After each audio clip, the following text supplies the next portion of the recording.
I'm here with Jason Dion Training. Today we are going to be talking about security clearances and how to get them. But before we dive in, I'd first like to ask, how's everybody doing today? I'm over at the Delaware beaches. It is a beautiful 65 degrees. It's sunny. Tour season it has not kicked off yet, which is great because we're just ending February, so I can still go to the beach without getting overrun searching for people for Candy Kitchen and caramel popcorn. Jason, how's Orlando? Much better than Delaware. When you said you went to the beach and it was 65, I thought, man, you're crazy. When it's 65, we don't go to the beaches here. We stay inside because it's too cold. Yeah, so I'm more of a warm weather guy, but I look forward to in about another month or two when the weather gets back up into the 70s and 80s where we'll go back to the beach again. Awesome. Yeah, so for those attending this, if you'd like to send your location and say where you're calling in from, we'd love to hear. Usually when we do this every single month, we've got people from all over, every continent, Asia, Europe, North America, South America. No Antarctica yet, but we're trying to get there.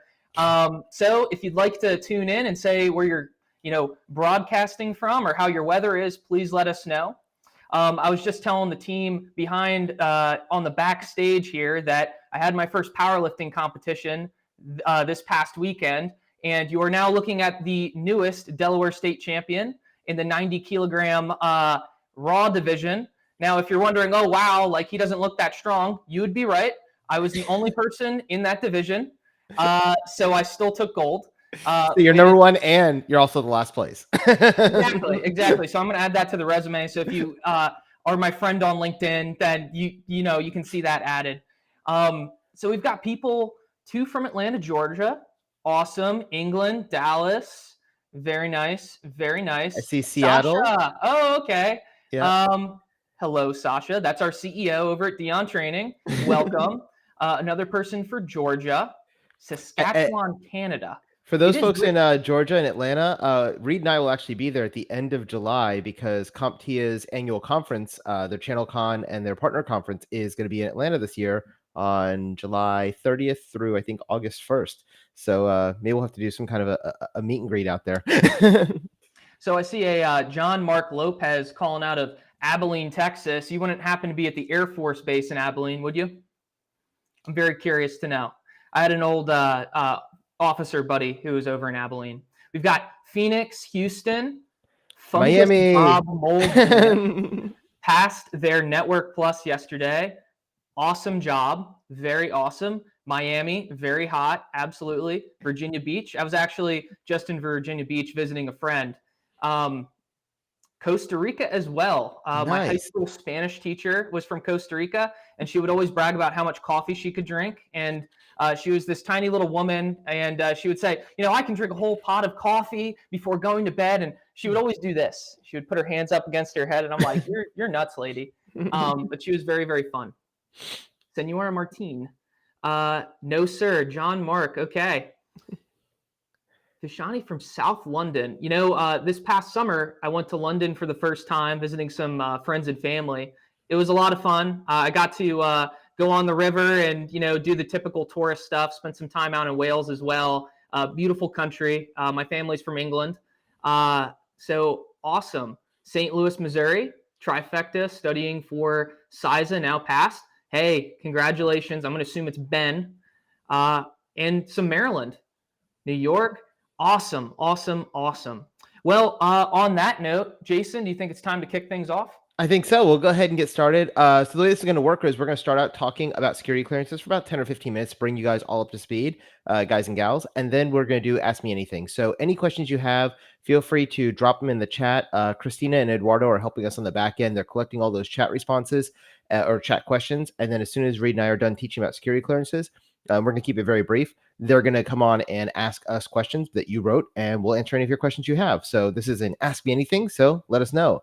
And Gabriel, hello to you in Palm Beach Gardens. I've been through there many, many times. I grew up down in Broward and Palm Beach County. So yeah, very familiar with that area.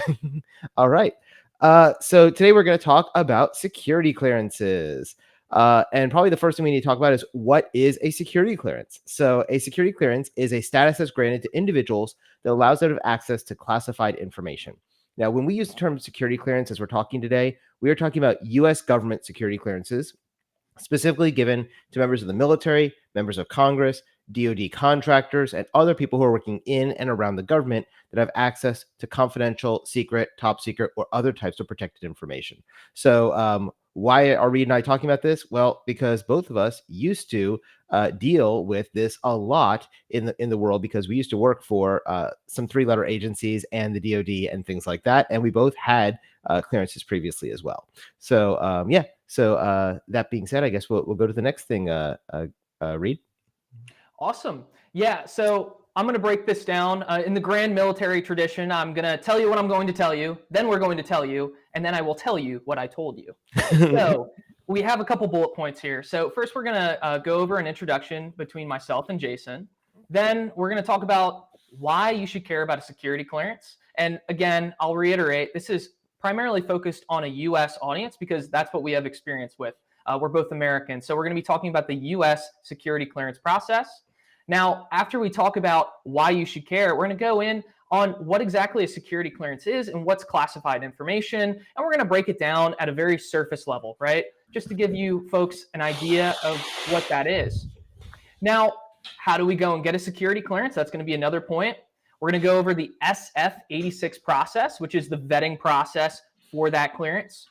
And we're going to talk about some primary reasons why you might get DQ'd, you might get disqualified for things like unsecured debt. And then we're going to talk about, okay, you've got a clearance. Where do we go from now? And hopefully have a higher salary because of it. So first and foremost, introduction. So hi, as I already introduced myself, I'm Reed Bidgood. I'm a former Air Force intelligence officer of 14 November. So I spent 1 year down in Texas and 3 years over at Fort Meade. So I was a signals intelligence guy. And I have a lot of experience with all different kinds of classified information because that was my job. I was handling top secret information on the daily, writing reports, making sure that all of my analysts were good to go. Something that's interesting about my background, before I got into IT, I graduated with a degree in Mandarin Chinese. So I worked a lot with linguists who spoke Chinese and Korean. And that's a little bit of my background. And believe me, like I have been through the process. I have done my counterintelligence polygraph. I've got my TS. It's still current, thankfully.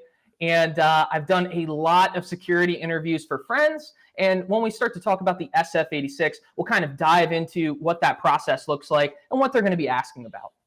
Yeah. Jason? And I'm Jason Dion. I'm the lead instructor at Dion Training, and I worked in and around the government for 20 years. My first security clearance was back in 2002. I was working in Navy nuclear propulsion at the time as a nuclear reactor operator. And so I had a NNPI clearance, which is a special caveat underneath a secret clearance. And then later on, I got promoted and switched out to the office, and I went to the officer side.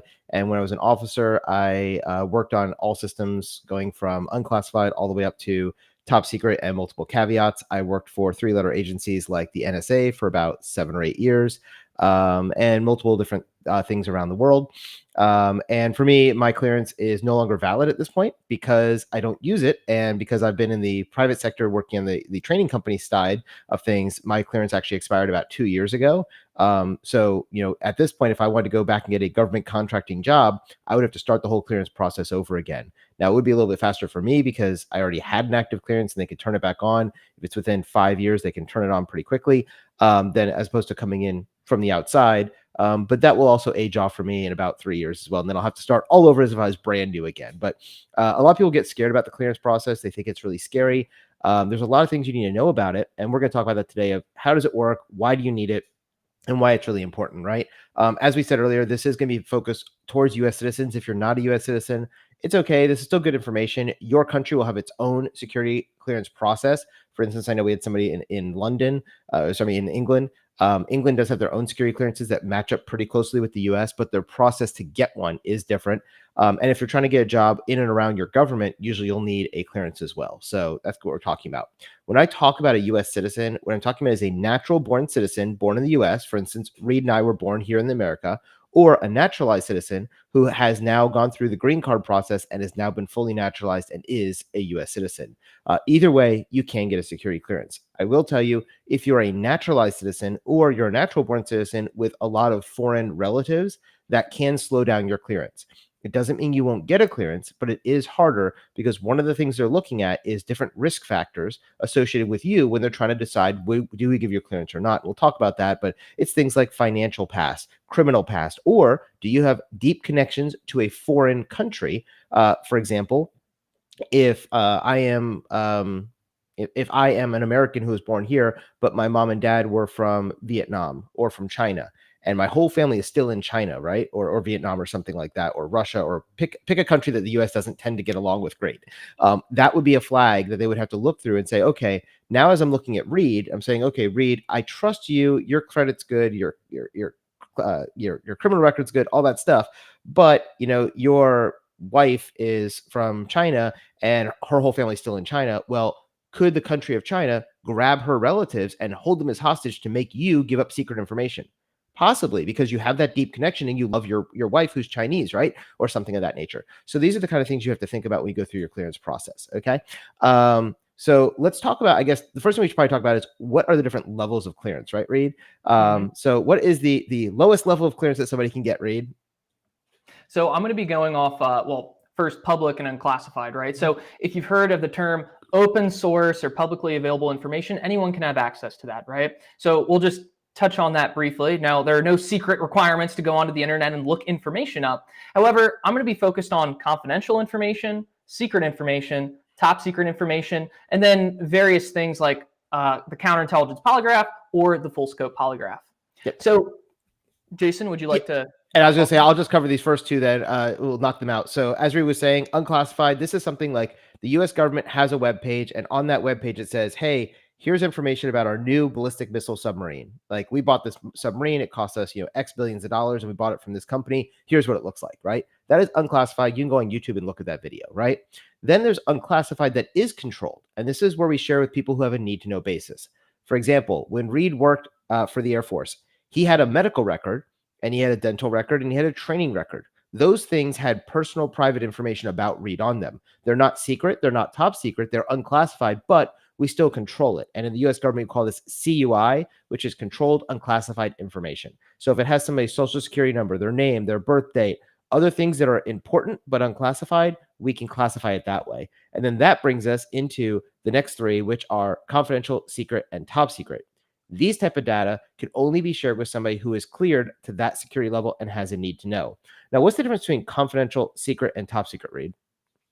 So confidential being damage to national security, right? So it's still important. We still have to take control of this information and make sure that it doesn't get leaked anywhere. However, we're at the lowest level of damage to national security. Now, for example, if someone's controlled unclassified information gets leaked, let's say it's a social security number, like for example, a few years ago, there was the Office of Personnel Management hack, and a lot of service members lost personal information, their social security numbers, their names, their residencies. That's really important because we don't want our service members to get targeted by some kind of foreign government, right?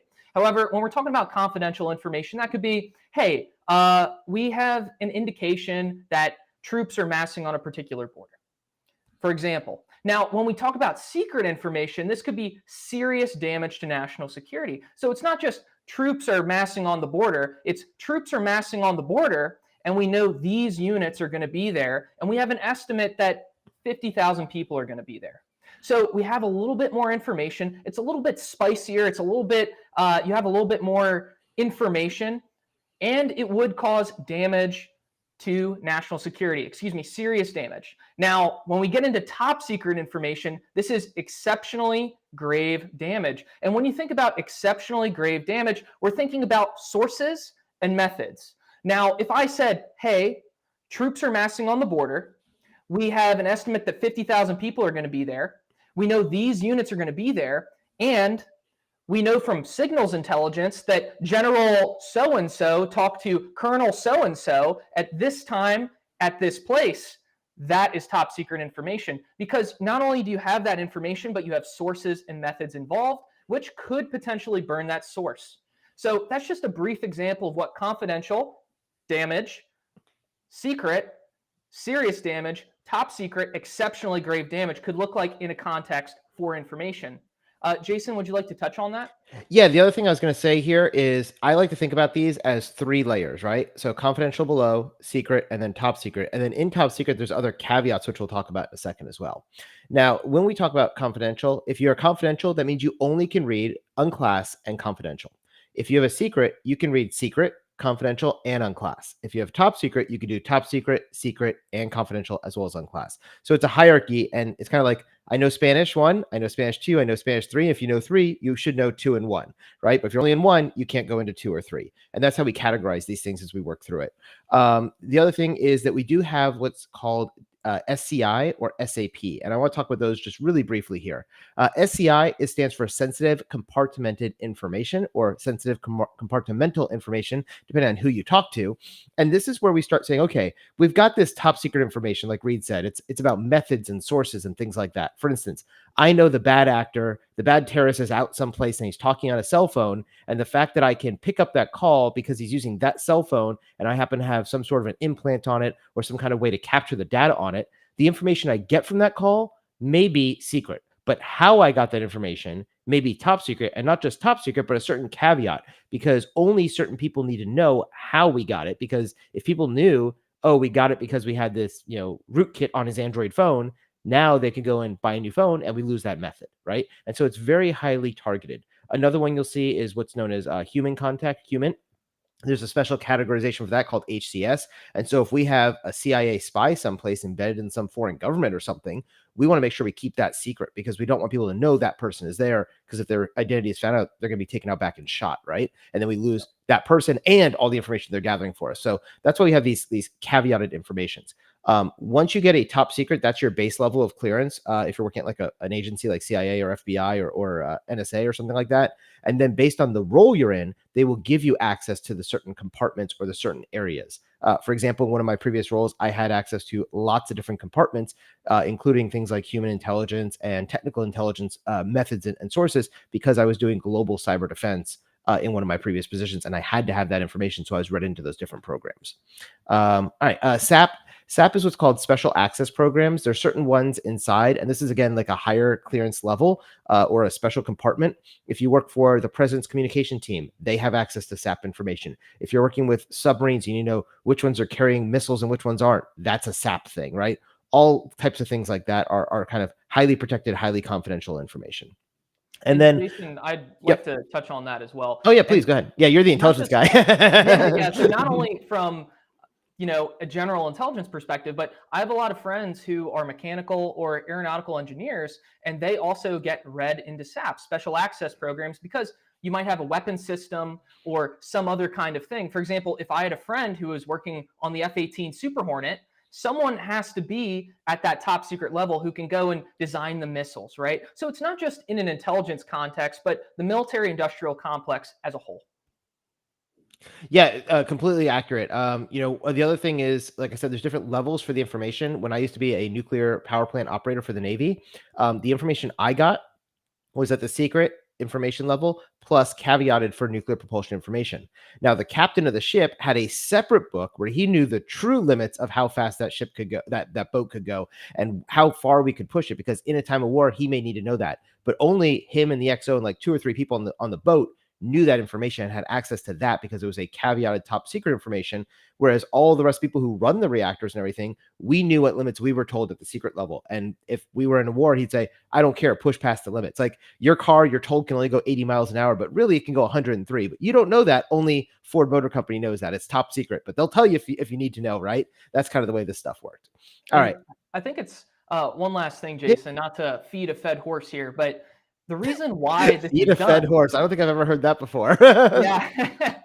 So one of the reasons why this is done is for security, right? Because the fewer the people, or excuse me, if there's a fewer number of people that know this information, the higher the likelihood of protecting that information, right? So if you have a really dirty secret, you don't want to tell everybody because that secret might leak. But if you have a smaller controlled amount of people, there's a higher likelihood of protecting that. So just to give that as a general overview. You know the old saying, the only way that 2 guys can keep a secret is if one of them is dead. If somebody else knows it, it's going to get out, right? And that's Right. and that's true. We see that all the time with military leaks and other things like that. I just wanted to point out here, as you're looking for jobs, a lot of jobs will require a security clearance, especially if they're tied to government work, military work, whether that's as a civilian W-2 employee of the government or a contractor 1099 for the government or one of their subsidies like Booz Allen Hamilton, General Dynamics, and all those military industrial contractors. You're going to have to get a clearance at some level to get those jobs. Most cybersecurity roles will require a top secret clearance. And the reason for that is that at the top secret level, you're dealing with methods and sources. So, how did we find that information about the hacker located in China or Iran or North Korea or wherever, right? The fact that we found them and that there's a bad thing on the system, that's probably secret. But the way we found it, that becomes top secret. So Mhm. keep that in mind as well, and we'll talk about how you can get one in a second. And this brings us to how do you get one, right? I've had people ask me all the time, well, how do I apply for a security clearance? And I say, you can't, right? How does somebody get a security clearance, Reed? Who has to Yeah. start that process? You have to be sponsored. So Jason and I both got our security clearances through the Department of Defense. Me specifically, I got mine from the Air Force. Jason got his from the Navy. Now, if you have a very, very specific skill, let's say you are that aeronautical engineer or you are that nuclear engineer, you might find a company like Booz Allen Hamilton or Lockheed Martin that will then sponsor you outside of the military. But typically, you're going to get that security clearance from the military. You're going to get it from the Department of Defense or some other government agency. And of course, this is a US example, right? So I have an aunt that worked for the Treasury, and she had a top secret clearance because she was doing very specific things for sanctions. So the Treasury Department, which you don't normally think of as a secret bureau of information, they actually sponsored her clearance. So typically DoD, other US government agency, or you have a company that needs a specific skill like nuclear engineering, Booz Allen Hamilton, Boeing, SAIC, all those folks. Yep. Jason? And when you go to get a security clearance, right, it is a very time consuming and very expensive process. My first clearance to get a secret clearance took about 12 months. Now, unfortunately, that was because I joined the military right after 9/11 and there's a huge backlog. And so it took a while. Generally, a secret clearance will take somewhere between 3 and 6 months. And this is one of the problems for a company. If they want to hire you in and you don't have a clearance, and this is one of the reasons why a lot of companies will prefer guys like me and Reed who came from a military or already had it, and a lot of people start fighting over the same employees because that clearance process. Because if I wanted, to let's say I have a Dion's consulting company that works for the U.S. government, right, and I wanted to hire on Ronald and Samuel, right? I don't know their background necessarily. I don't know if they're going to get a clearance, but they're just straight off the street. Maybe they just got their security plus. And we're like, hey, I need some junior SOC analysts. It requires a top secret clearance, and I hire these two guys on. Well, that's great, but they can't start working for me until their clearance goes through. And I can't put them in for a clearance until they're on my payroll. So if it takes me 12 months to get Ronald or Samuel their clearance, I am paying their salary for 12 months, which could be $50,000 or $100,000. So if I'm a small consulting company, I'm not going to hire somebody unless they already have their clearance because I just can't afford to do that. That process to get a clearance is usually about $10,000 to $30,000, depending on how long it takes, and it costs the company that to get your clearance, whether you get it or not. Then, if you're accepted, now I can put you to work and start charging the government. If you're not, I just paid all that money for nothing, and I had you on payroll for a year without being able to do any work. So, if you don't have a clearance, one of the best ways to get in is to go with some of the larger companies or directly for the U.S. government themselves. Booz Allen Hamilton and General Dynamics and all those guys, they are a profitable company. That's their goal, and so they're going to try to decrease costs where they can. And so it's behoove of them to hire somebody who already has a clearance as opposed to somebody who needs a clearance. On the other hand, the U.S. government and the military, they don't care. We are not a profit making institution. We just want the job done. So if Reed is the best guy for the job, we're going to hire Reed, whether he has the clearance or not, and then we'll put him into it. And in the military context, what they'll do is they'll find an unclassified job for you to do for 6 or 12 months until you get your clearance. Then they'll move you into your real job. That's what happened to me when I was working as a nuclear plant operator. I couldn't do my job until my clearance came through, and I was on hold for about 9 months waiting for that clearance to go through. The first 3 months, because I had about 12-month wait, the first 3 months, they sent me to school and I got my electronic certifications, which was all in class. But when I went to the nuclear side, I couldn't go in the building and do my job until I was secret cleared. So for 9 months, they found other work for me to do. I ran computer networks. I worked in the kitchen, in the galley. I worked as a security guard. Whatever they needed, that's what young 20-year-old Jason was doing. They was like, go over here for the next month, go be a security guard, right? And then when my clearance came through, they said, great, now you can go do your job. So just keep that in mind as well. If you're trying to get a clearance, bigger companies or the government directly is going to be your best bet. All right. Next thing I wanted to talk about. On that note, Yep. Jason, I had to run a snack bar for all the junior airmen while I was waiting. So See, yeah, I mean, it's and that's so weird because the government is paying him, $50,000-$60,000 a year as an O1 officer in the Air Force, and they're like, we have to do something with you for the next 3 months. Here, go run a snack bar, right? I mean, absolutely gainfully stupid. employed, gainfully. Just because they don't want you to sit at home like watching TV all day, right? They'll find something for you to do. And then, like I said, a lot of cybersecurity people will require a secret or a top secret clearance. And there's another clearance you might hear out there. It's called public trust. This is not technically a security clearance. Instead, it is just a thing that they do a basic background check on you. If you're working, for instance, the Social Security Administration as an IT person, you are going to have to get a public trust because you're going to have access to people's social security numbers. So this is more that unclassified but controlled information. You may need to get a public trust for that. And you'll see this a lot if you work for a city or a state or a government institution like airports. They usually have a public trust certification. Okay. Now, I guess the next thing to talk about is what does this process look like? And the SF-86, as Reed said, is the security process form. And to get your security clearance, to get that green check, you go through a 5-step process. Okay. What is that 5 steps? Well, the first one is find a clear job. Like we said, you can't put in for the clearance yourself. Someone has to hire you. So you apply for a position, that company hires you, and then they say, yes, this job does require a top secret position. For instance, we are a training company. We do not have a need for top secret clearances. But if we were doing contracted training for the NSA and we were teaching them, well, guess what? To go in their building and teach, you have to have a top secret clearance. So even if I'm going there to teach Security Plus and I'm going to do it inside their building, I'm going to have a top secret clearance for that, right?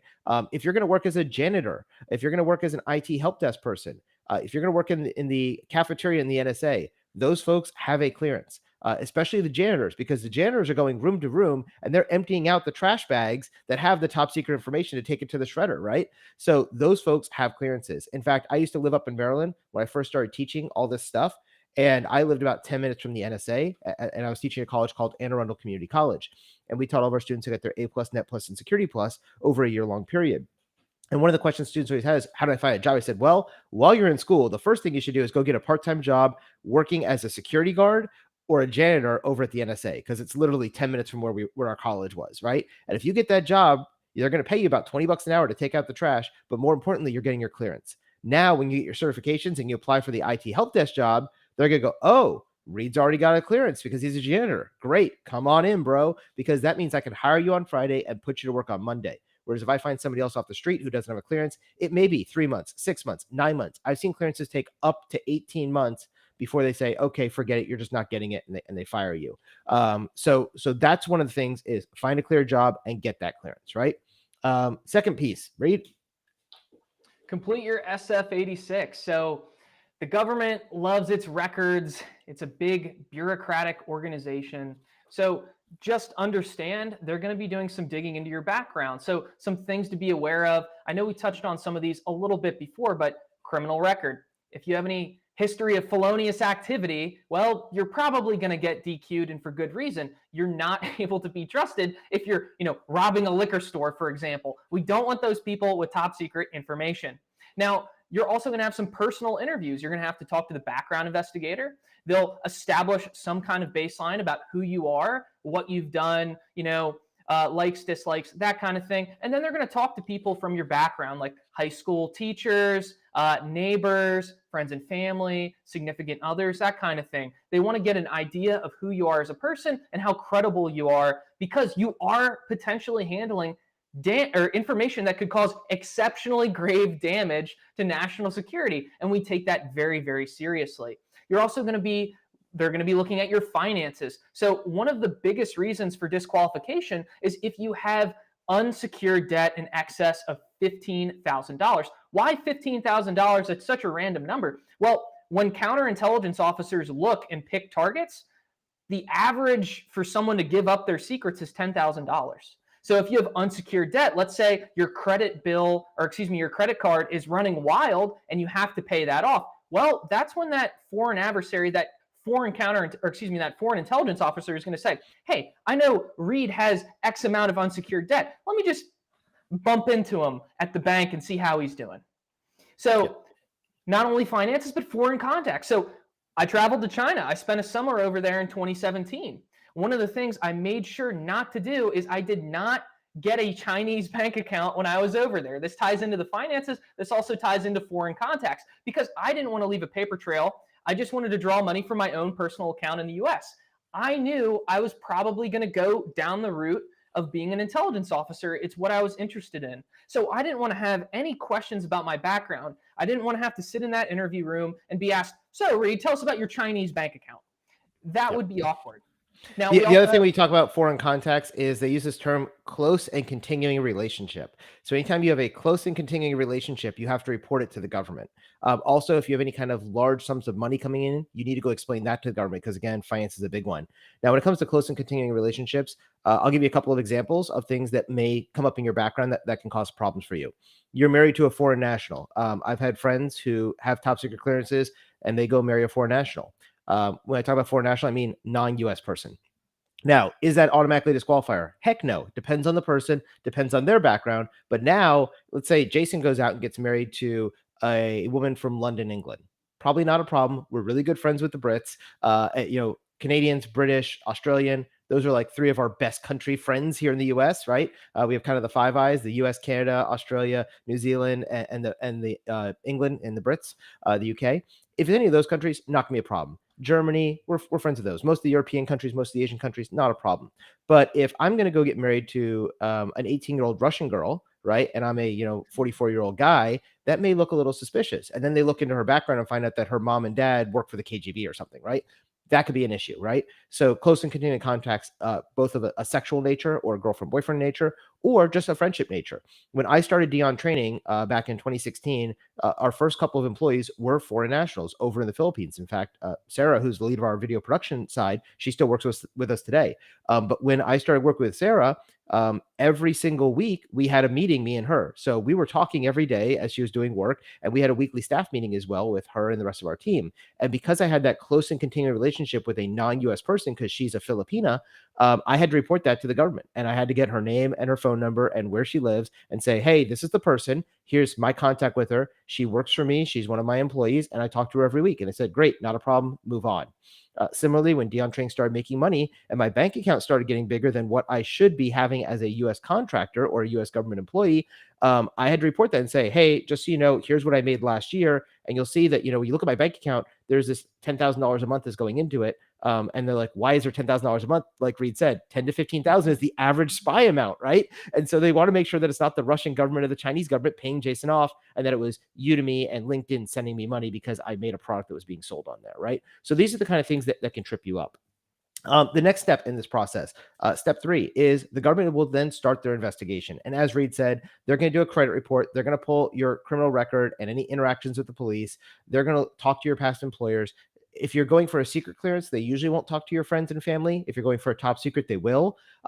Don't be afraid of this talking to your friends and family thing. Literally, they come and they ask that person 3 questions. Usually they say, so tell me, Mr. Dion, how long have you known Reed? Oh, Reed and I go way back. We've been friends for 7 years. Well, how'd you meet him? Oh, I met him at the NSA when we worked together. Okay, great.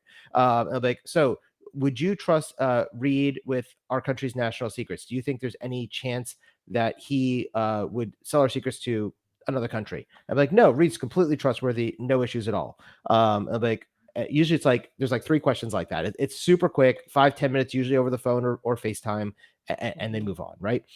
It's only when they start wanting to dig into a specific thing, like, hey, Reed said he got $10,000 a month from you. Is that true? Oh, yes, he's been working for me for 3 years, and that's what he makes, right? Or whatever it is, right?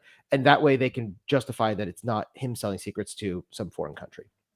The next thing is then your clearance gets adjudicated. And what does that mean? What's that adjudicated word mean, Reed? It means you're vetted. It means that adjudication process. Now, I am going to borrow a John Wick reference. So John Wick 3, you have the adjudicator coming around, checking in on things, making sure the truth is really the truth, right? So in my opinion, that's what adjudication is. It's the vetting, it's the verification that, you're ready to go. And that means that once that clearance is adjudicated, it means you have that clearance. Now, Jason, would you like to add anything to that, or? Yeah. So, I mean, really what we're talking about is you find a job, the job hires you, you then apply for your clearance by completing that SF-87. They do their background, whether that's, talking to people, pulling credit reports, things like that. And then they will make their decision. And the adjudication is simply, yes, you're getting a clearance. No, you're not. That's all this Mhm. is. Right. And then this brings us to our fifth part.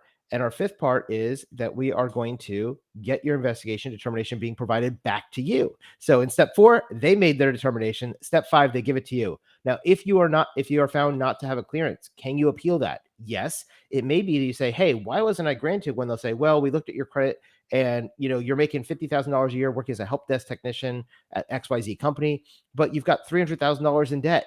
That's a red flag for us. We don't feel comfortable giving you access to sensitive information because you're in such heavy debt load that we're afraid you're going to sell our secrets, right? And then you might say, well, actually, that's not correct. That 299,000 is my house, and they're like, oh, well, if it's your house, that's okay. But if it was like credit card debt, that would be a problem, right?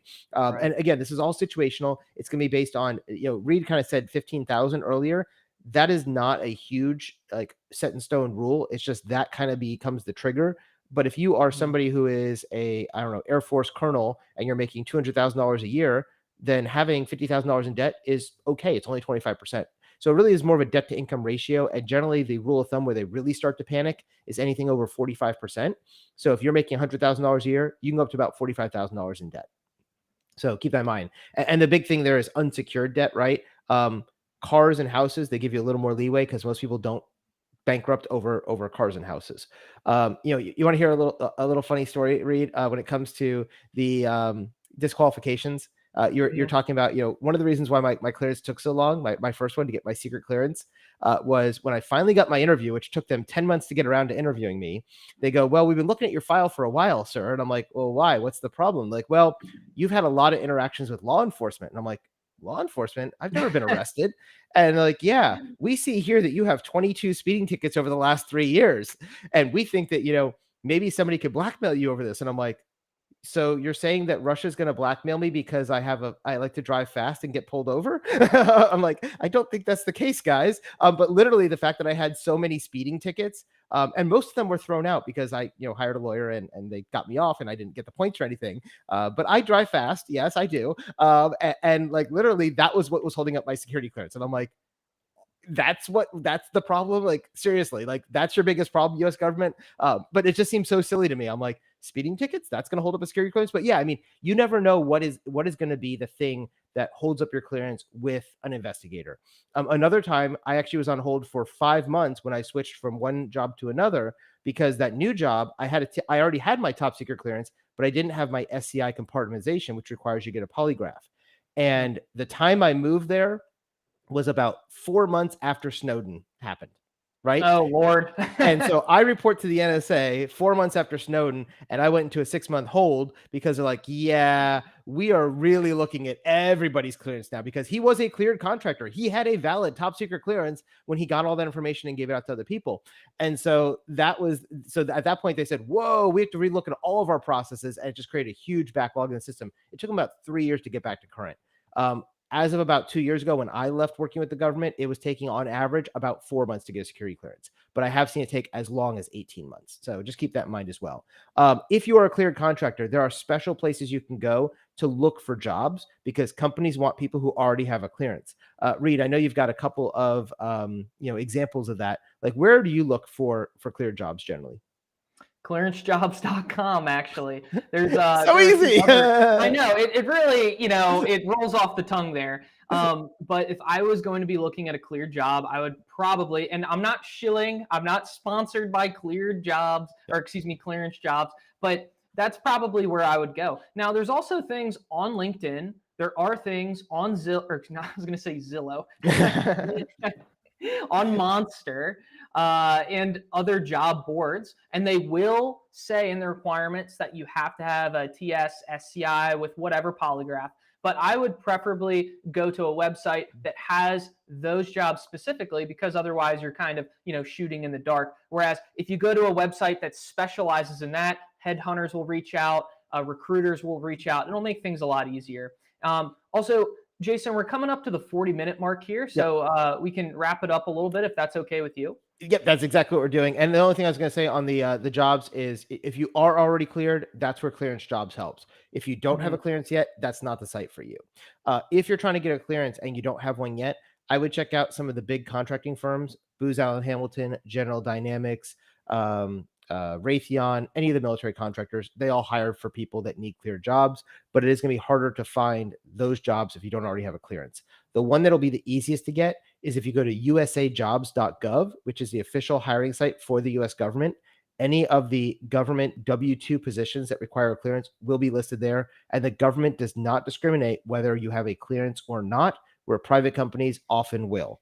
So if you don't Yep. have a clearance yet, that's what I would look at. And if you happen to be in the area near a military base, near a government facility like an FBI headquarters, and you have some skill that they can use, that even if it's not in cyber, for instance, you may already be an accountant and you want to go get a job with the IRS and the Treasury Department doing forensic accounting in the criminal underworld, that requires a secret clearance. So if you get that job based on your accounting background, they will pay for your clearance. And then once you have that, you can go then stay there for 6 months or a year and then move on to the DoD using that clearance elsewhere.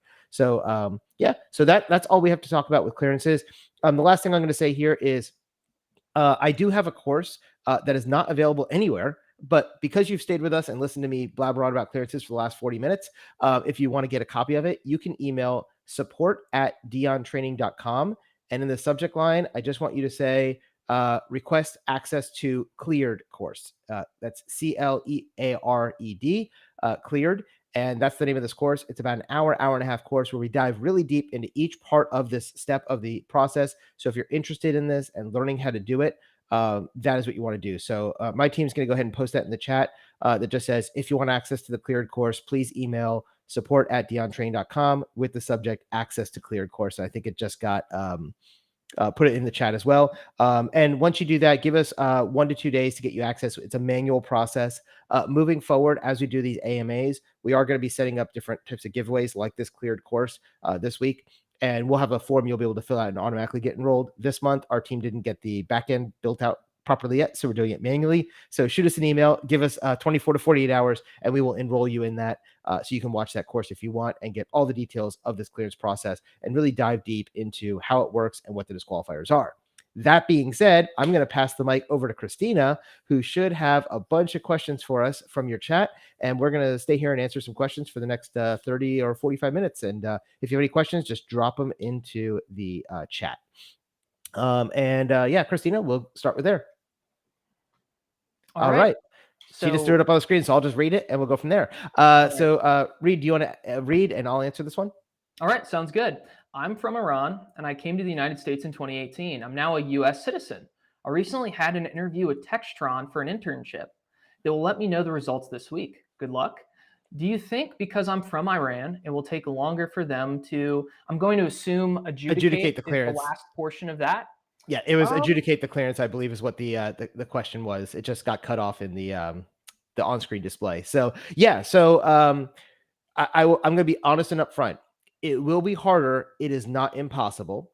And again, they're going to look at you and your family and your ties. And Iran is really one of those interesting places because you're more of a modern Iranian who came here. I know many people who have an Iranian background, and they came here back in the 90s and 2000s as a lot of the revolutions and stuff were going on from the 70s, 80s, and 90s. And so I know a lot of folks who are Iranian or have Iranian family members, and they do have top secret clearances. But they are looked at a little bit more closely because if you still have a large amount of family, especially for you, you've come here only 6 years ago, you probably still have a lot of family back there.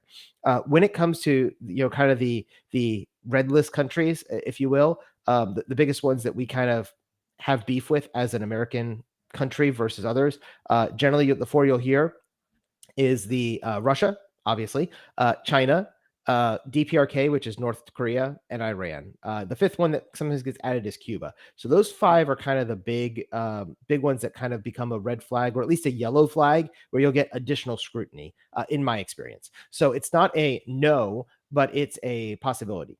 Now, the other thing is, the other thing you brought up is a great point. Internships. Internships are another great way to get your clearance, because if they bring him on and that job requires access to classified information, guess what? He's going to get a clearance out of that too.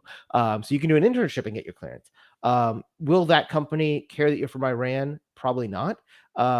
Will the government? Maybe, maybe not. It depends on your whole picture. So if they look at your criminal background, there's nothing there. They look at your finances, there's nothing there. They look at your friends and family here in the US, there's nothing there.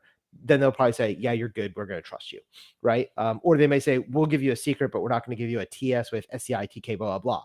The other thing is they may say, we're not going to put you on missions or have access to information about Iran, but we'll put you on stuff that works on China missions, right? Or something like that to kind of keep you at bay based on your background. Whereas Reed is, born here, been an American his whole life. They'll be like, oh, he can go work on China stuff or Russia stuff or Iran stuff. He's got no conflicts. Whereas you, if we're doing something in Iran, you may have a conflict if you still have people there. So long answer to your question, but the answer is it depends. And unfortunately, that's kind of the rule with a lot of this stuff. I've seen some things where somebody will have $50,000 in debt and somebody will have 10, and the 10,000 gets blocked and the 50 doesn't. And sometimes it just depends on who is the adjudicator that you got, because they're people and they get to make a judgment call. All right. Well said. I don't think I have anything to add to that, Jason. All right. We'll grab the next question and I will read it and Reed will answer it. Sounds good. All Okay. right. I'm a naturalized. Oh, I'm sorry. Please read Your it, name is Jason. Reed. You're going to answer. I'm going to read it. That's how this works. Reed, I'm going to read. Yeah. Anyway, hope you guys have fun. All right. This Domsith. Yeah. I'm trying to say the name and I'm butchering it. Domsith, I think is how you say it. I'm a naturalized U.S. citizen. Am I still able to get a security clearance because I want to work for the State Department, entry-level cybersecurity analyst? Yes. If you are a naturalized citizen, you are eligible for security clearances. And so there's not an issue. Oh, I'm sorry. I was just he could cast the first stone. Yeah. I just went on a thing, and I'm getting beat by Christina saying, "Jason, stop. Let Reed talk." Yes, Reed, what do you say to that? The short answer is yes. They're going to go through the exact same process as any other U.S. citizen, right? So they're going to go through the SF-86, the background, all of that. It might take a little bit longer because you are a naturalized U.S. citizen. They're going to look at your background and previous citizenship status and all of those things, but it should not be a barrier. Awesome. I'll do it right this time. I'm going to read it, and Reed's going to answer it. Next one, Christina. All right. The question is, at Dion Training, how do I renew my CISA without retaking the exams again? So this applies for CISA as well as all of the CompTIA stuff. How do you renew your certifications, Reed? It's an acronym, CEU, Certification Something Unit. Close. Continuing Education Unit. I know it's one of those things in the military. We often talk in acronyms and we don't know what the acronym means anymore. We just use the acronym so much. But CEUs are Continuing Education Units. And how do CEUs work, Reed?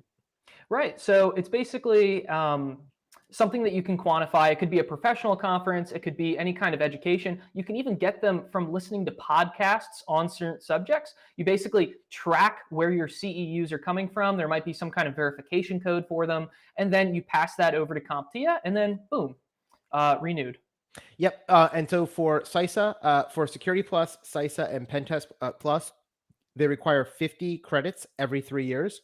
That's 50 total over the 3-year cycle. And the way you can renew your cert is one of 3 ways. One is, like you said, that you don't want to do is you can retake the exam. And I don't recommend this either. So I agree with you. Don't retake the exam, because if you're CISA version 2 certified, yes, you can go take CISA version 3 that's now out, and that will renew your CISA and move forward. But you're basically paying $400 to take an exam that you've already taken before. So I don't like that method. The second is you could take an equivalent or higher level exam. In the case of CISA, if you do pen test, that automatically renews CISA as well. If you do CAS Plus, that will also renew CISA because CASP is considered higher. And so that's an automatic renewal there. You don't have to track your hours. Literally, you just go take pen test or CAS Plus, and automatically CompTIA say, boom, all your other certifications are renewed. Because with CompTIA, let's say you have your A Plus, Net Plus, Security Plus, CISA, anytime you take pen test or CAS, it will renew all of those at the same time because you only have to renew the highest one. Or the third way is what Reed said, which is CEUs, Continuing Education Units. Another way to get these is Udemy. If you take a Udemy course, let's say you're studying for Pen Test Plus in my course, that is about 30 hours of training. And when you finish the course, you get a little letter from a little certificate that says 30 CEUs or 30 credits. You upload that to the CompTIA portal, and that's 30 of your 50. But again, if you take pen test and pass it, that's automatically 50 right off the bat. So again, that's generally seems to be my way of doing it. Is I upskill every 3 years, I take another cert, and that renews all my lower certs. Or you can go to a conference, you can go to training, If you go to a conference like Black Hat or DEF CON, that's a 40-hour conference that will renew 40 hours of your 50 hours. So that's usually the way to go. Christina, next question. All Okay, right. I can. Rashid says, if I have a clearance as a nuclear plant worker, what will increase my chances or shorten the time it takes to get a government security clearance? Rashid, when you say you have a clearance as a nuclear plant worker, is that here in the US? And is that a NNPI clearance, or is that a state or local clearance for that particular plant? I'm not positive. It depends, because if it's a government clearance, yes, it'll shorten the time. If it's just something that your plant uses, it won't have any effect at all. Sorry, I jumped on this one, Reed, just because it was kind of a unique situation, and I came from that Right. background. Go ahead, Right. Reed. No, that makes perfect sense. And one of the other exceptions for nuclear specifically is there's also something called a Q clearance. It's almost, I would say it's very, very similar to a special access program, where Q being related to nuclear secrets, right? So I don't have expertise in nuclear. Jason is a better resource for information on that. But I will say, if you got your nuclear power plant worker clearance or any kind of background, you're likely going to move through the process a little bit faster, because you probably have your ducks in a row. You probably already have those contacts nailed down, foreign travel, finances, that kind of thing. So to increase your chances or shorten the time, it's the government. They are going to move at the speed of excellence every single time. And it's Which is totally very, very it's slow. random. Yeah, it's totally but random. So just yeah, have your stuff ready to go. But Reed is exactly correct. If you already have a clearance, even if it's not one that they recognize with like, oh, you already have this, we're just going to give you a clearance and match it. It will go a lot faster, because you probably have your ducks in a row. Like you said, if they've already checked you, your credit's probably good, your criminal record's probably good, your friends and family already said they like you and trust you. And so even if it's a new process, that process can be long, just because when they actually get to your file, it may take them 3 days to look at it, right? Because your ducks are all in a row. But you've got to get through that stack until they get to your application. And if you came in at a time like I did, right after 9/11, there were just such a huge hiring boom in the government, as well as all the military members we were drafting in, or not drafting, but getting as volunteers. All those clearances had to be done. And there's only so many workers to look at them, and each one takes a certain amount of hours. So you could just get caught in the pile. But once they get to yours, it'll go through pretty quickly, I think. Yep. Next, what effect does events like Discord leaks have on the difficulty of obtaining a security clearance? Reed. Yeah. So for those not in the know, last year there was a junior airman working at an intelligence unit in, I think it was Massachusetts, at a guard unit. And so that individual now take this with a grain of salt. This is off the top from my memory, right? But this individual leaked information, I think, about the Russian invasion into Ukraine. And so this Yahoo decides to take a bunch of state secrets and put it into a personal Discord channel to flex for his friends. Bad idea. The government will come knocking. Do not do that.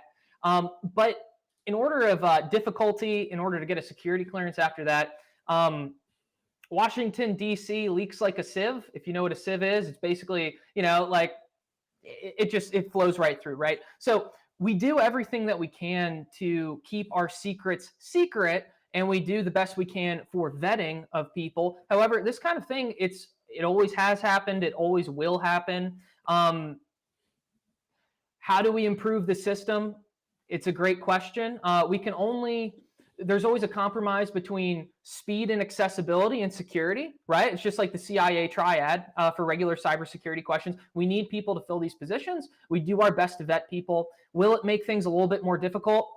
Potentially. However, we had already mentioned Edward Snowden. There are people like Hansen from the FBI, people like Aldrich Ames, Montoya, I think, from the DIA. There's always a series of people who have leaked. And we do our best to keep those people out of the government. But, there's well over 1 million people who have security clearances in the United States. And 1 out of 1 million every few years, not too bad in all likelihood. And that's why we have special access programs, varying things, a need to know. Jason?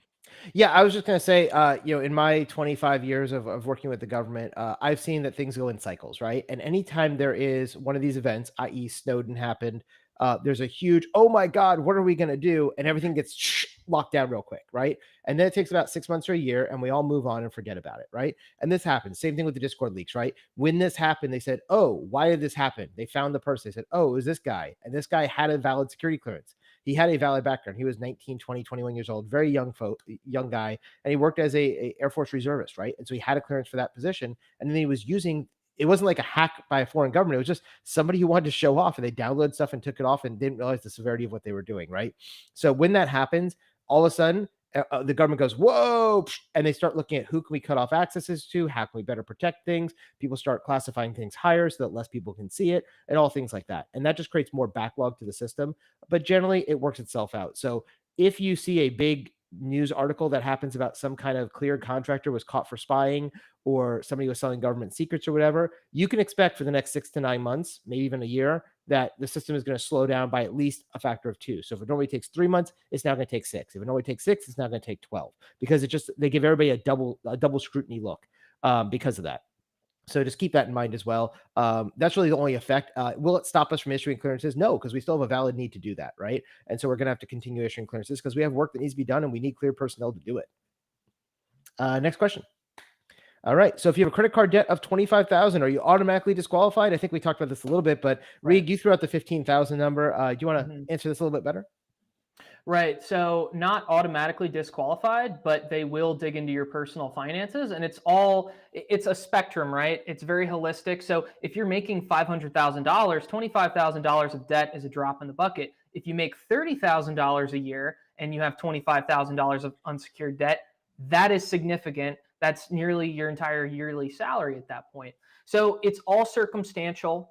As long as you're open and honest and can explain where the debt came from, or if you have some kind of plan, you can still move through that process, but you don't know until you get there. So that is a great point. So as I said, I used to be a Navy officer, and I worked a lot with folks as they're coming in, if their clearance was coming up for renewal, or if they were trying to get their initial clearance. And we've had several folks who had a large amount of debt. I had one person who had their clearance. Every 5 years, your clearance gets renewed, and you go through this process again. Usually the renewal is fairly easy. In his case, they flagged him for additional scrutiny because they pulled his credit report and found that he had like $40,000 or $50,000 in debt. The person was making about $50,000 a year.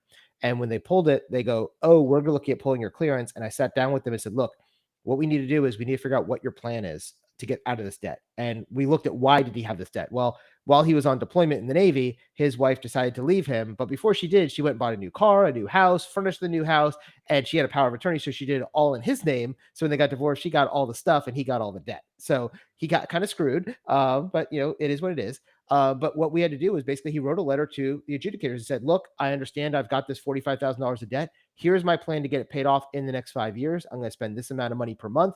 This is my order. This is my income. And he had a very detailed plan. It was like a 3 or 4 page letter. And he sent that off. And within about 2 weeks, they said, we agree with you. You've got it under control. And they gave him his clearance again. Because basically they said, like, look, if you take away his clearance, he's going to lose his job and he's not going to be able to pay this debt back. And they realized he had it under control. And that's really what they're looking for is this something that's outside of things, or is this something that is in your control? This is why drugs and alcohol are considered a flag, right? If you get a DUI, they will look at your security clearance and say, this person has a drinking problem. Do we want to trust them with our secrets? If you're going home at night and having a beer, no one cares. If you're going home at night and you're having 12 beers every night, and when they start talking to your family and friends, they go, yeah, Jason's a drunk, man. He's going home and he's drinking a fifth of vodka every night, right? They're probably not going to want to give me a security clearance, right? Because that is something that you can't control. Another thing, if you use marijuana, I know in some states it's recreational, some states it is medical. I live in Florida, here it's medical. I used to live in Puerto Rico, down there it was medical. I'm going to California this week, there it's recreational. You can go there and smoke a joint, not a problem. But when it comes time for your clearance, remember, weed is still considered federally illegal. And so on your security form, it's going to say, do you use drugs? And they're going to do a drug test. And if you say, no, I don't, and you pop positive on the drug test, guess what? You're not getting a clearance, right? If you say, yes, I did, and I did it, twice in college or whatever it was, they have a thing called a waiver. You put in your waiver and say, yes, I know I did it. Yes, I understand it was illegal. It was one time and off it goes. If you're doing it every night, you're going to have to get clean before you apply for your clearance because they will drug test you and they will ask. And if you're a medical person, they're going to be able to see that in the records because you have a medical license for it, right? But that's still not federally looked at. And so that will be something that can affect your clearance too, because drugs and alcohol are 2 flags that we have in the clearance system. All right. Next question, Christina. So, Jason, I can actually take this one. It Sure. was a little bit long, so she put it into the chat. So, my employer started the TS-SCI with polygraph in August of 2022, and I was only waiting for my polygraph before I was laid off of work in April of 2023. I learned that my clearance didn't go through because they suspended the process when I was let go. How can I get a job that would be willing to complete the process for me, or do they have to start it all over again? Yeah. So this is kind of a twofold, right? So finding the job, you're gonna have to basically start over again, right? So you're gonna go on Monster, Dice, LinkedIn, talk to friends and family, talk to other folks who happen to be in the industry who work for cleared companies because a referral goes a long way with a hiring manager. And if they want to offer you a job, they are going to start the process again. Now, do you start over at square one? Technically, yes. You are going to fill out the SF-86. It's going to start the whole process from step one again. But when it goes into their process of gathering the information on you, they've already done a lot of that. And so if you already had a provisional clearance being issued by the adjudicator and you were just waiting on the poly, this will drastically reduce the process. And so if you're in an interview and the interviewer says, have you ever had a security clearance? You could say, no, I haven't, but I was in the process when I lost my last job due to downsizing or whatever it was. So it should go a lot quicker this time because I already had a provisional clearance. I was just waiting for the poly, and the polygraphs, they can take sometimes 3 to 6 months to get a spot to go in to do them because they can only do about 5 or 10 a day. And there's a very limited number of polygraph examiners. Even for me, as somebody who was cleared, I was moving back from Japan, going to work for the NSA. I already had a top secret clearance. I had one for 10 years. I'd already been working with top secret information, but because I was going to work at the NSA, I had to get read into some special programs that then required a polygraph.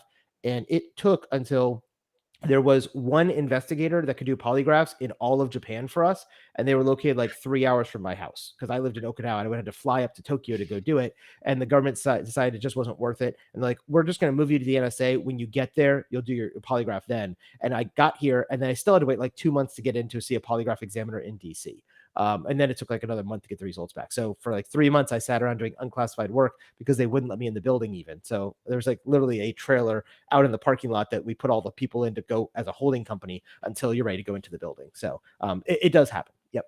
I Next actually question. had a very similar experience with that, Jason. Yep. So I knew that I also worked at the NSA, and I knew I was going to go there. And instead of polygraphing me in Texas, where there was a polygrapher, I had to wait until I got over to Fort Meade. And then I had to wait I think I waited 3 months in order to get a slot for the polygraph. They told me the day before, hey, can you show up at Andrews Air Force Base at 9 a.m.? We had someone drop. And I was like, yes, like, let me do that. That was the exact same thing happened to me. Like, I'm Yeah. on this wait, like, yeah, it's gonna be 6 to 9 months, and like month 3.5 to like, we had an opening. Can you be here this afternoon? They called me at like 9 in the morning. Like, the opening is at like 11, and I lived like an hour and a half. Like, yes, I jumped in the car, drove down there. I got there Yeah. like 10 minutes before the appointment. I'm like, I'm here, I'm here, I'm here. And then they had to go through my polygraph. I was there for about 4 hours. For those who don't know, I'm a little bouncy. I'm a little like Energizer Bunny, and I was pounding soda on the way there to stay away because I'm driving my car to get Oh there. And I God. get there, they put me in the seat, and you're supposed to sit completely still. They got the electrodes all over you, and you're on the chair, and you're not supposed to move. And I'm sitting there, and they're like, "Why do you keep bouncing?" I'm like, I just bounce naturally. Like, if you ever sit in a meeting with me, my leg is doing this like the whole day. It's just but it was throwing off their machine. And like, literally, they like, okay, sit as still as possible. All you could say is yes or no to our questions. And they went through this like 4 or 5 times, like, we're still not sure if this is going to be good enough. We'll send it off to the examiners and see what they say because it's still a little inconclusive. And like, it kind of looks like you're trying to hide something. Like, I'm not. I'm just a bouncy guy. I don't know what to tell you. But yeah, they had to do it like I went through it like 3 or 4 times that day until they finally got a reading that was good enough. And they're like, since we had to do it 4 times, we had to have a second and third examiner review the results and verify it because it's basically, it's either clear yes, clear no, or somewhere in the middle. And I was somewhere in the middle, which meant it had to get additional scrutiny. Christina, do we have one more question? All right. Do I have to be active duty in the military to get a security clearance for entry level analyst work? Reed, do you have to be active duty? No. Heck no, right? No. No. So clearances are issued to active duty personnel, reserve personnel, government civilians, which are W-2 employees who work for the Department of Defense, either for the Navy, the Army, the Air Force, etc., or government contractors who work for those third-party companies like Booz Allen Hamilton, General Dynamics, Lockheed Martin, Raytheon, etc. So you can work for any of those and get your clearance put in for. I will tell you, it's easiest to get if you're on active duty because I know in the Navy, about 95% of our positions require a clearance. Even if you're somebody who works in the supply office, who's responsible for ordering highlighters and pens and pencils, you need a secret clearance. Now, that seems kind of weird, right? Do you know why that is, Reed? Well, they might still be on that ship going to a war zone. You have to be able to trust them. Not everybody on the ship has a clearance actually, and there's two Oh, rates that okay. don't: cooks and bosun mates. Because to cook food, you don't need a clearance, and to be a bosun mate, which is the people who do the line handling and actually drive the ship, they're the ones who actually are on the wheel, on the helm. Excuse me, for my Navy friends, it's helm, not wheel. I've been out for a little too long. I'm starting to use wrong terms. But those are the only two jobs that I know of in the Navy that don't need it. The reason that the supply and logistics folks do is because when I order that thing of pens and I say I want you to ship it to Bahrain and have it there in 3 weeks, that's telling you where my ship's going to be. And so they have to Ah, know the schedule for the ship so they can actually yeah. schedule the things to be where they need to be. And so because they know the ship's schedule, that is secret information. Because if I say, hey, this ship's going to be pulling in Bahrain on July 1st, if we told the terrorists that, they could be waiting there to blow us up. So we don't tell anybody where we're Right. going until like 24 hours ahead of time, except for those who have a need to know. So there's a lot of jobs like that do require clearance. Christine says we have two more questions that we'll do. And the final thing I was going to say is, in addition to active duty, reservists do get security clearances. So if you are a younger, healthier person between 18 and 38, you can join the reserves, either the Air Force Reserves, the Navy Reserves, the Army Reserves, or even the Coast Guard Reserves or the Marine Reserves. And if you do, you get put through the exact same training as active duty folks. You get the exact same security clearance as active duty folks, and the government pays for all that. So I have a lot of friends who joined the Navy as military reservists and became what's known as a CTN, or cryptographic technician networks. Those are essentially government defenders and hackers. And they go through a 12-month school where they get all the hands-on hacking and training, and they go work at the NSA at one of the 5 locations around the world. And while they're there, they're also getting all this training. And then they go work on the civilian side for some pen test company, and they do 1 week in a month, 2 weeks a year as a reservist. And they're working towards a military pension. They've got all those benefits. They get all that pay, and they get a security clearance. So it's another way I've seen people circumvent the system. So, all right, next question, Christina. All right. Reed, the question is, David had finished Security Plus about 3 months ago. What kind of jobs are required for me that will require that certificate? So what kind of jobs would need Security Plus, Reed? So we're on the topic of government work, right? So one of the key things you'll hear a lot about with Security Plus specifically is DoD 8570, which means your IAT level 2, information assurance technician. Is that Yes. the So correct? information assurance technician level 2 and level 3 are both covered by Security Plus, and Mhm. information assurance manager level 1 will also be covered by Security Plus, which actually means around 70 to 75% of all DoD government and contract jobs do require Security Plus. Right. So there's your question right there. Yep. If you want to work for the US government, chances are you're going to need that Security Plus, because that's that baseline security certification that will allow you to get access to those IT systems for the US government. So if you have Security Plus, you're golden. You've got your clearance, you're golden. You can start working those entry level, mid, even high level supervisory roles with your Security Plus. Yeah, it's not until you go to enter the cybersecurity world of being like a SOC analyst, a security operations center analyst, or a CSSP, which is a cybersecurity service provider. Basically, think like the organization that's monitoring all the traffic on behalf of the government. Those jobs will require a CISA plus or a CEH or a Pentest plus, in addition to your Security Plus. But for Security Plus, if you're going to be a cyber exercise planner, if you're going to be a network administrator, if you're going to be a system administrator, if you're going to be a help desk technician, if you're going to be a field service technician, all of those roles require a Security Plus. And the last question we have is there going to be a CCNA course from Dion Training in the future? Interested in that? The answer is maybe. And the reason why I have to say maybe is because I have planned one for the last 3 years, and it just never got to the top of my list to get it done. That being said, we do have instructors who are certified in it and can teach it. Mhm. Jamario Kelly, one of my co-instructors, he is one of the guys that is on the list to do the CCNA course. The problem is this year his schedule is already really, really busy because we are doing Pentest Plus and CAS Plus, which is now going to be rebranded as Security X by CompTIA when it comes out in October. And so for those interested in Pentest Plus and CAS Plus, its new version is called Security X. Both those are coming out in September, October, which means Jamario is really, really busy right now. In fact, he and I have a meeting this afternoon to go over the outline for Pentest Plus so I can authorize it, and he'll start writing and filming that course as well. The other thing here at Dion is we are continuing to expand. So we are bringing out, we are hiring on new instructors. all the time. So you've probably seen myself and Reed and Jamario quite a bit. We also have a new instructor. His name is Jeff, and Jeffrey is focused on IDLE, IT Service Management.